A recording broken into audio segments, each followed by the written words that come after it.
Ау. Диван жылышып бересіз ба, астын жуа салайын деген. Давай. Жаным, Ау. ваннаны су ақпай қалсаң, көз жересіз ба? Оқпай қалды.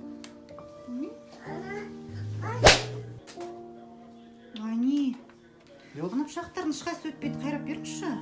Қайрап алсай өзіңе. Жұмыс істеп отырмын да. 5-ақ минут қой, қайрап беріңізші. Ой, бұла бір ғой, жұмыс істеп отырмын бүгін.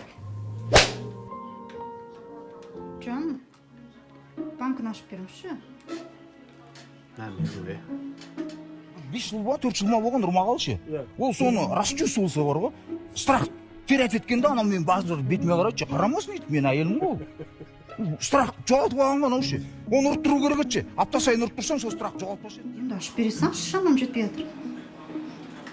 Сендердің ең жақсыларың әйеліне жұмсақ болғандарың деген Алла елшісі. Мен просто ролик болмаған таяқ етмесінші. Не дейсіз? Не важно. Қайсы? Жақсылық жаса сыйладанды тек тұрып, өмір мәні сол екен.